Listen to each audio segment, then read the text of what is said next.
Assalamualaikum warahmatullahi wabarakatuh.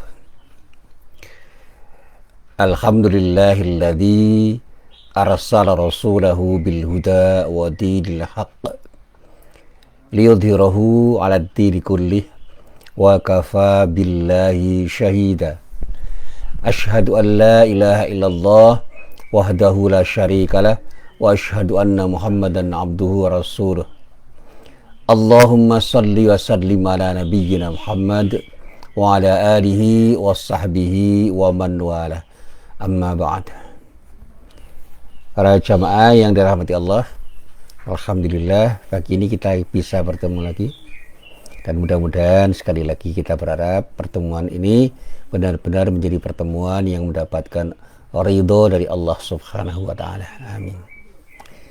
Para jamaah yang dirahmati Allah, kali ini saya ingin kembali menjelaskan bahwa ketakwaan itu tidak bisa diraih dengan mudah. Tetapi bukan tidak mungkin bisa diraih oleh setiap orang. Memang ada jalan terjal dan berliku untuk mencapai derajat ketakwaan. Tetapi apapun jalan yang harus dilalui, seberliku apapun, seterjal apapun jalan itu, kita harus melaluinya karena itulah sesuatu yang seharusnya kita raih. Nah, seringkali ketakwaan itu terganggu oleh sesuatu yang kita cintai, sehingga cinta kita kepada Allah itu terusik. Karena cinta kita kepada Allah terusik, maka ketundukan kita, kepatuhan kita, kepasrahan kita kepada Allah itu terusik juga. Sehingga kecenderungan kita untuk kembali kepada Allah itu menjadi terganggu karena ada sesuatu yang mengusik.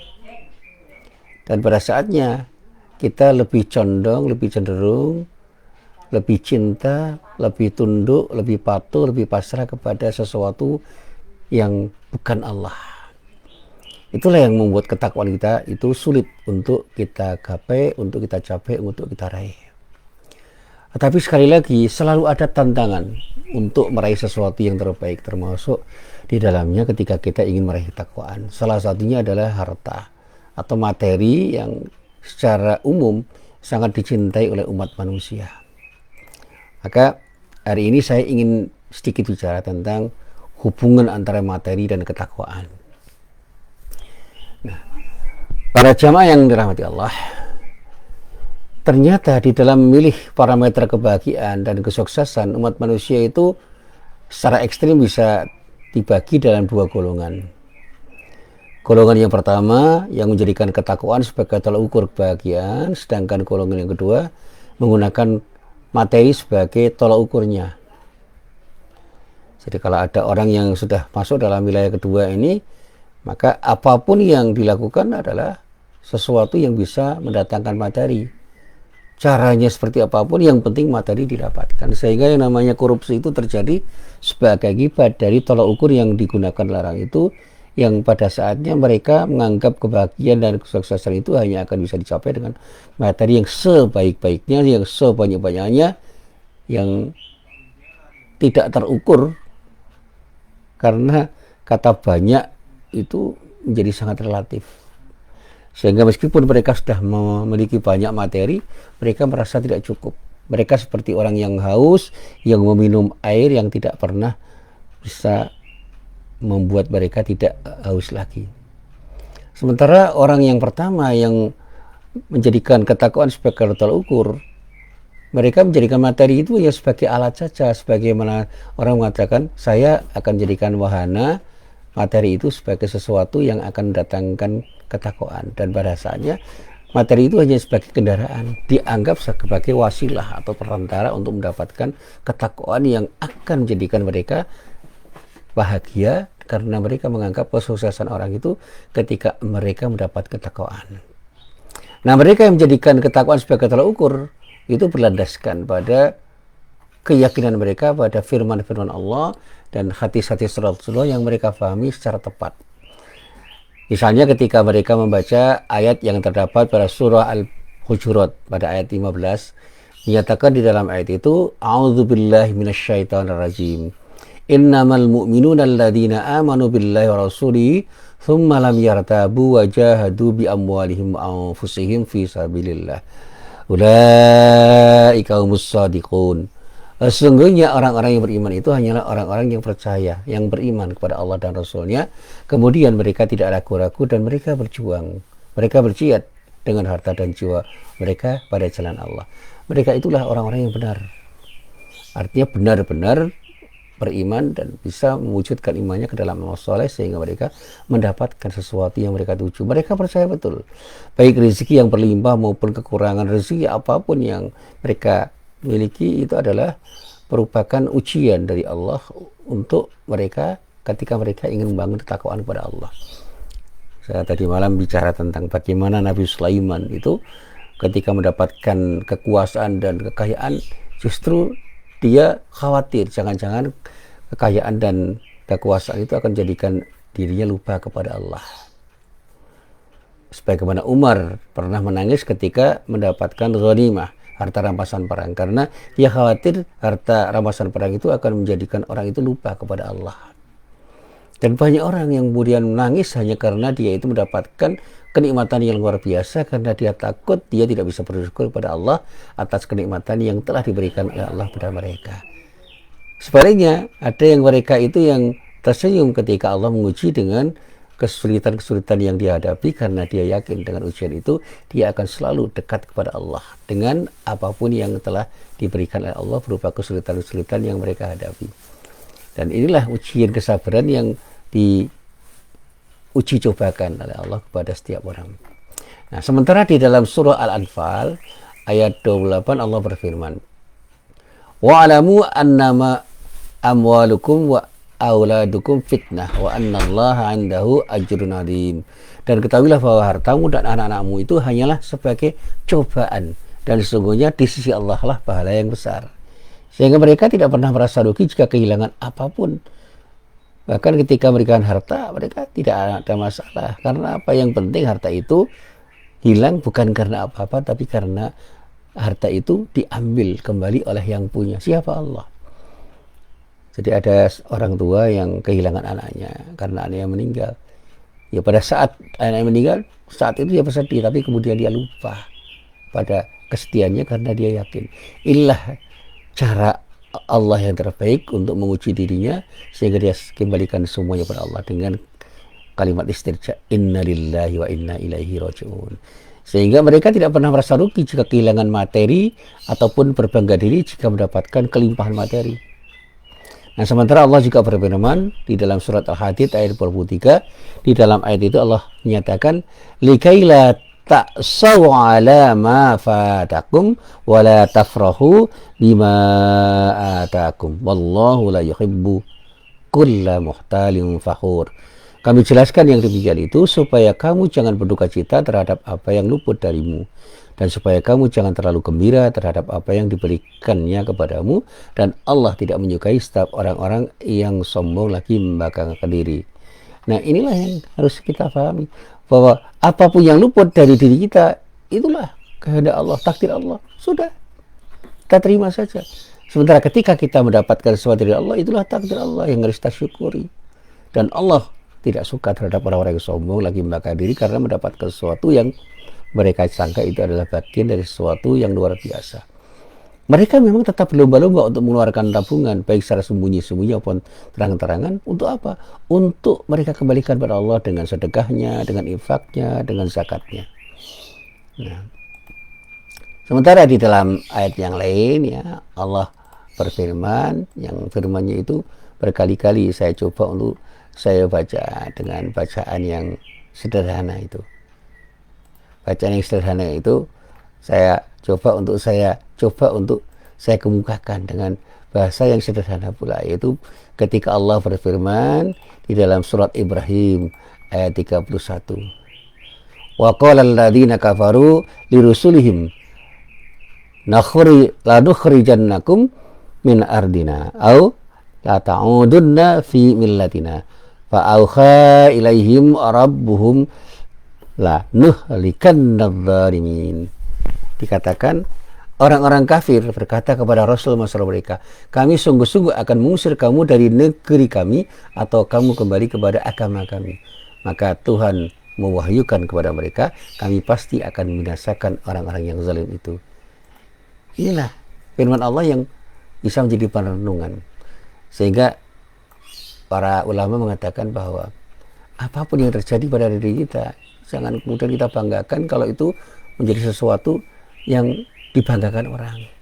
Dan jangan sampai kita bersedih hanya karena kita mendapatkan sesuatu yang kurang menurut pandangan orang lain.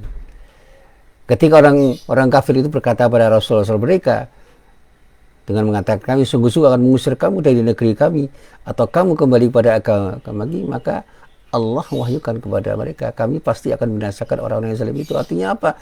Mereka yang mengusir para rasul itu akan dibinasakan Allah. Nah, sekarang ini saya pernah ditanya, bagaimana dengan orang-orang yang mengusir orang-orang yang taat kepada Allah? Ya, pada saatnya mereka akan dibinasakan Allah dengan cara Allah. Jadi nggak usah khawatir. Yang penting memang orang-orang yang terusir itu memang orang-orang yang betul-betul taat kepada Allah. Pasti Allah akan menolong orang-orang yang benar-benar taat kepadanya. Nah, pertanyaannya, benarkah orang-orang yang terusir itu adalah orang-orang yang taat kepada Allah sehingga layak mereka dipilih oleh Allah? Nah, ini persoalan lagi nih. Saya sering ditanya, ya saya tidak tahu persis kok.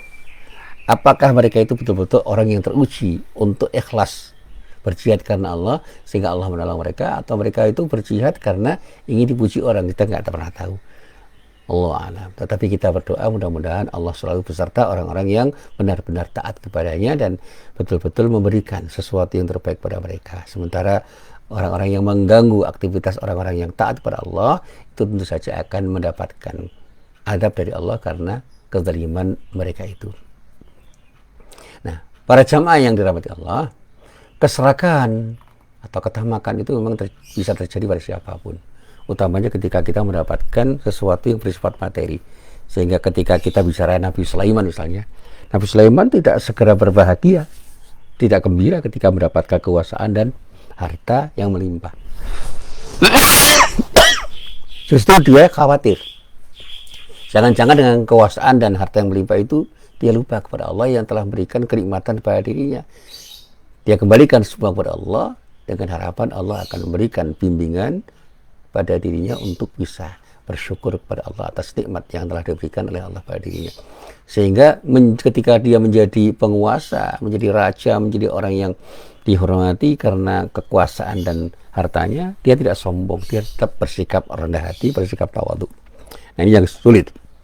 Kalau ada orang kaya, berkuasa kok tetap tawadhu, ini luar biasa. Nah, tapi selalu ada orang-orang seperti itu. Jumlahnya memang tidak banyak.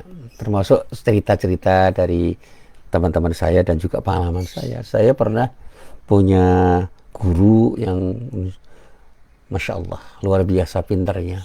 Sudah pintar, cerdas, luar biasa, ilmunya luas. Tetapi dia tetap saja rendah hati. Tidak menampakkan dia itu punya kelebihan dibandingkan murid-muridnya. Dia selalu bersikap tawadhu sehingga murid-muridnya senang. Saya senang berdialog dengan beliau sampai beliau sakit dan kemudian meninggal. Sampai saya takdim betul kepada beliau. Alangkah indahnya ketika dunia itu diisi dengan orang-orang yang bersikap tawadhu seperti ini. Orang-orang pintar, orang-orang kaya, para penguasa yang betul-betul bersikap tawadhu karena dia sadar bahwa semua itu datang dari Allah dan harus dikembalikan kepada Allah dengan sikap syukurnya, sehingga dia tetap bersikap tawadhu, bersikap rendah hati meskipun dia memiliki kelebihan dibandingkan banyak orang. Nah, para jamaah yang dirahmati Allah. Sementara di dalam ayat yang lain Allah juga berfirman dengan firman-Nya yang lebih tegas. Misalnya ketika kita bicara dengan surat At-Taubah ayat 103. Di dalam ayat itu dikatakan Allah, khudh bin amwalim sadaqah tutahhiruhum wa tuzakkihim biha wa shalli alaihim inna salataka sakanun lahum wallahu sami'un alim. Nah, ini pada surat At-Taubah ayat 103 Allah menyatakan, ambillah zakat dari sebagian harta mereka. Dengan zakat itu kamu membersihkan dan mensucikan mereka dan berdoalah untuk mereka.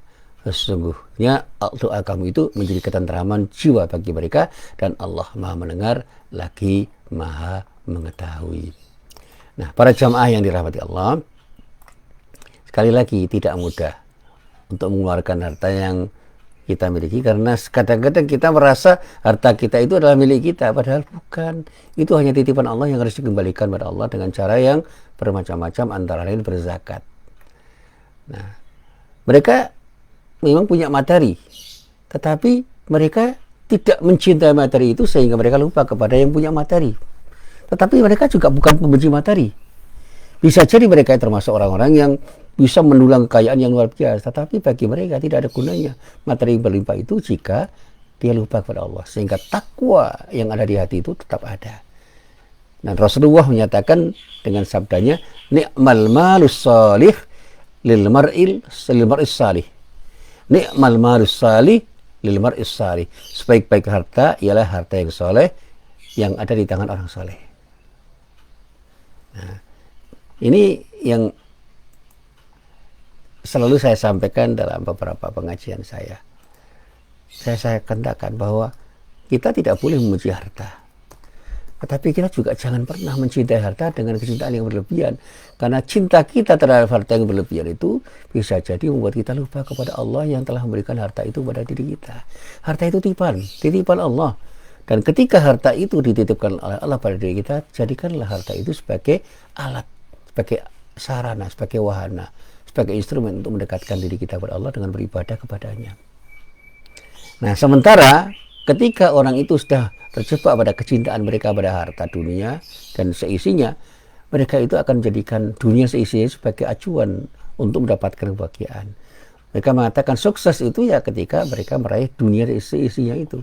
Dan tujuan dari hidupnya hanyalah untuk mencari kehidupan dunia, dan harta itu menjadi sesuatu yang betul-betul mereka coba untuk mereka cari dengan cara apapun. Bagi mereka, kekayaan materi, gelar, kehormatan, dan kekuasaan itu segala-galanya. Mereka sedih jika tidak mendapatkan yang diinginkan. Namun mereka bisa sombong jika sudah digenggam semua yang mereka cari itu, dan mereka ketika menggenggam kekuasaan, menggenggam harta, menggenggam gelar, menggenggam kehormatan, mereka sudah merasa mendapatkan segala-galanya. Bahkan mereka merasa dimuliakan oleh Allah jika mendapatkan kekayaan dan sebagainya. Dan sebaliknya mereka merasa hina bila mereka tidak mendapat kekayaan, tidak mendapat kekuasaan, mendapatkan kehormatan, dan mendapatkan dunia seisinya. Disinilah Allah mengingatkan dalam firman-Nya, ya, di dalam surat Al-Fajr ayat 15 sampai ayat 16, fa ammal insanu idza mabtalahu rabbuhu fa akramahu wa na'amahu fa yaqulu rabbi akraman wa amma idza mabtalahu fa qadara alaihi rizqahu fa yaqulu rabbi ahanan. Adapun manusia apabila Tuhannya mengujinya lalu dia dimuliakannya dan diberi kesenangan, dia akan berkata, Tuhanku telah memuliakanku. Sementara itu sebaliknya, adapun bila Tuhannya mengujinya lalu membatasi rizkinya, maka dia berkata, Tuhanku telah menghinakanku. Nah, di sisi lain, mereka tidak pernah puas untuk terus menambah pundi-pundi kekayaan mereka. Bahkan ada satu riwayat dari Ibnu Abbas ketika beliau mengatakan bahwa Rasulullah SAW itu pernah bersabda begini, Lau anna libni adama wadiyan min dhahabin. Jadi seandainya ada seorang anak Adam, manusia itu memiliki satu lembah emas, habu ayyakuna lahu wadiyan. Mereka tentu saja menginginkan lembah yang lain, maksudnya lembah yang kedua yang jumlahnya lebih banyak. Tentu ia akan menginginkan dua lembah lainnya. Yang dikatakan ahabba ayyakuna lahu wadiyan wala yamla'u fahu illa turab. Dan sama sekali tidak akan mulutnya merasa puas dengan apa yang dia dapatkan selain setelah dia mati. Wa yatubullahu ala man tab. Dan Allah menerima taubat bagi orang-orang yang mau bertaubat.